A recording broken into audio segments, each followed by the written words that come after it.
हाँ जी दोस्तों, नमस्कार। स्वागत है आपका आपके अपने चैनल सोनू मिश्रा मैथमेटिक्स में। तो चलिए आज की वीडियो में मैं आपको बहुत ही स्पेशल 4 क्वेश्चन सिखलाने जा रहा हूँ। ये क्वेश्चन बीपीएससी टीचर वाले एग्जाम में पूछा गया था। तो कुछ बच्चों का फरमाइश है कि सर वो सारे क्वेश्चन मुझे बता दीजिए। तो एक वीडियो में सारा क्वेश्चन बताना बहुत मुश्किल हो जाता है मेरे लिए। तो मैंने 4 क्वेश्चन प्रीवियस एग्जाम वाले सिलेक्ट किए हैं आज आपको बताने के लिए। तो लगातार बने रहिएगा, अच्छे से सीखिएगा। देखिए, सबसे पहले क्वेश्चन को देखते हैं। कितना खतरनाक लंबा चौड़ा क्वेश्चन है और कितना 1 सेकंड के अंदर ऐसे क्वेश्चन का आंसर निकलता है। पहले सवाल को पढ़ते हैं ध्यान से। क्या कहता है?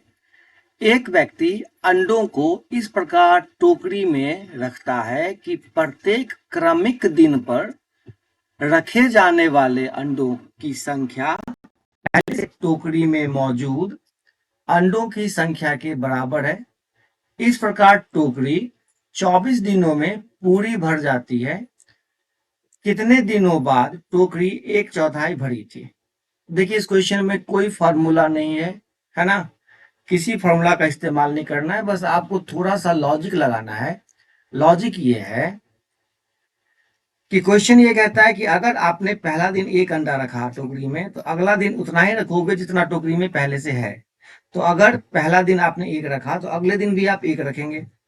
फिर अगला दिन कितना रखेंगे? 2 रखेंगे। फिर अगला दिन कितना रखेंगे? टोटल कितना? 4 अंडे रखेंगे। ठीक है। इसी प्रकार प्रक्रिया क्या होगा? बढ़ता जाएगा। फिर आप 8 रखेंगे। ठीक है।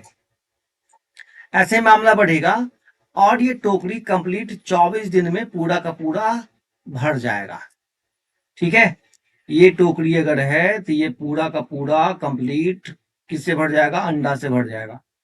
तो जरा गौर फरमाइए, आपने 24वें दिन में उतना अंडा भरा है जितना 23 दिन में था।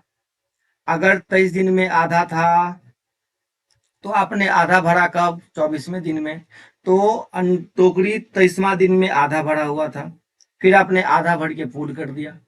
इसका साफ मतलब है कि 22वें दिन में टोकरी कितना बड़ी थी? 1/4, है ना। तो ये 22वें दिन में 1/4, फिर आपने उतना ही डाल दिया तो फिर आधा भर गया। फिर आधा से फिर आपने आधा डाल दिया तो पूरा का पूरा टोकरी भर गया। तो 22वें दिन में टोकरी 1/4 भरी हुई थी। बच्चे क्या गलती करते हैं कि देखते हैं कि 24 दिन में टोकरी भरा हुआ है तो 1/4 भरेगा 6 दिन में। 6 दिन ऑप्शन के हिसाब से आप टिक कर लेंगे, लेकिन ऐसा नहीं है। ये 22 दिन में टोकरी क्या होगा? 1/4 भरेगा। एक छोटा सा एग्जाम्पल लेके मैं आपको बता देता हूं कि सपोज करिए कि 22वें दिन में आपने 25 अंडा रखा सपोज। तो 23वें दिन में आप कितना रखेंगे? 25 और रखेंगे। ठीक है। तो 50 अंडा आपका हो गया। फिर 24वें दिन में कितना रखेंगे? फिर 50 और रखिएगा तो 100 अंडा। 100 अंडा में टोकरी फुल हो गया। देखिए, चौथाई है ना ये 25। यही कॉन्सेप्ट आपको यहाँ पे लगाना है। कोई फॉर्मूला नहीं लगाना है, बस थोड़ा सा लॉजिक है। ये लॉजिक का इस्तेमाल करना है। तो आंसर क्या होगा? 22। चलिए, अगला क्वेश्चन क्या कहता है, ध्यान से पढ़िए। कहता है दो संख्याओं का योग 480 है। ठीक है। यदि बड़ी संख्या में 2% की कमी की जाती है और छोटी संख्या में 10% की वृद्धि की जाती है तो प्राप्त संख्या बराबर होती है। तो बड़ी संख्या लगभग है।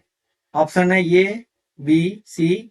उपर्युक्त में से एक से अधिक और कोई नहीं इनमें से, मतलब इनमें से कोई नहीं। देखिए, ऐसे क्वेश्चन को सॉल्व करने का सबसे आसान तरीका क्या? देखिए, 480 को 2 भाग में बांटिए। मान लीजिए एक भाग ए और एक भाग बी, दोनों को जोड़ के 480 आता है। तो मान लीजिए ये बड़ी भाग और ये छोटी भाग। तो कहता है कि बड़ी संख्या में 2% की कमी, मतलब पहला जो ए हिस्सा है इसमें 2% की कमी करिएगा तो ए का 98%, ठीक है, वो बराबर हो जाता है किसके? छोटी संख्या में 10% की वृद्धि करने पे। तो छोटी संख्या में 10% की वृद्धि करिएगा तो 110%। दोनों में प्रतिशत होगा तो पहले से ही मैंने कैंसिल कर दिया है। तो यहां से जब ए और बी का आप रेशियो निकालेंगे तो ए बी का रेशियो आएगा 110/98। आप चाहे तो कैंसिल कर सकते हैं, नहीं चाहे तो नहीं कर सकते हैं। कितना हो गया? 55। और इसको सॉल्व करिएगा तो आएगा 49। अब क्या करना है आपको? ए और बी संख्या को 55:49 में बांटना है। कितने को? 480 को। तो चलिए बांटते हैं। बांटेंगे कैसे? 55 49 कितना हो गया? 104। 104 कितने के बराबर? 480 के बराबर। ठीक है, तो आपको 55 यूनिट का मान निकालना है। तो 480 बट्टे 104 गुने कितना? 55। सॉल्व करते हैं, कितना हो जाएगा? मुझे लगता है कि 8 से कटना चाहिए। 8 से 48 और 13 अठे 104। तो 55 को 60 से गुना करने के बाद 6 पंचे 30 का जीरो, हाथ में 3, 6 पंचे 30, 3 33 और एक जीरो। 3300 बट्टा 13 कहाँ है? यहाँ है। ये हो गया जी आपका आंसर।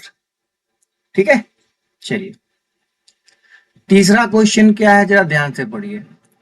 कहता है एक स्मार्टफोन को ₹P में बेचने पर 10% का लाभ होता है और Q में बेचने पर 4% की हानि होती है, तो P अनुपात Q क्या है? P अनुपात Q का मान निकालना है। ऑप्शन है A, B और C में है उपयुक्त में से एक से अधिक और कोई नहीं इनमें से। तो जब भी ऐसा ऑप्शन है उपयुक्त में से एक से अधिक, तो आपको सब ऑप्शन पे ध्यान देना है। एक बार ध्यान रखिएगा ये चीज। तो ₹P में बेचने से क्या हो रहा है? 10% का लाभ। तो प्रॉफिट लॉस का आपने कॉन्सेप्ट पढ़ा होगा कि जब 10% का प्रॉफिट होता है, इसका मतलब है कि आपने उस वस्तु को 110% में बेचा है। और जब हानि होती है 4% की, तो आपने उसको 96% में बेचा है। तो इसका रेशियो देखिएगा 110 अनुपात 96, ये भी आंसर होगा। ठीक है, और इसको हम कैंसिल भी कर सकते हैं। 2 से काटेंगे 55 और फिर 2 से काटेंगे तो 2 चौके 8, 2 अट्ठे 16, 55 48, ये भी आंसर होगा। इसका आंसर होगा उपयुक्त में से एक से अधिक। ठीक है, बच्चे जल्दीबाजी में होंगे तो केवल ये टिक मार के चले आएंगे, तो फिर मामला फंस जाएगा।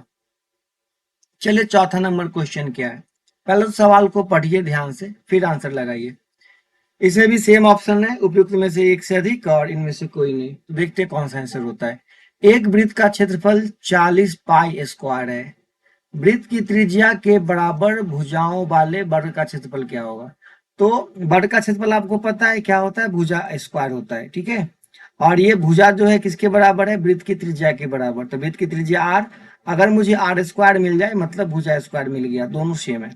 देखिए वृत्त का क्षेत्रफल होता है भाई मेरे पाई आर स्क्वायर, और ये पाई आर स्क्वायर किसके बराबर है? 40 पाई स्क्वायर के बराबर।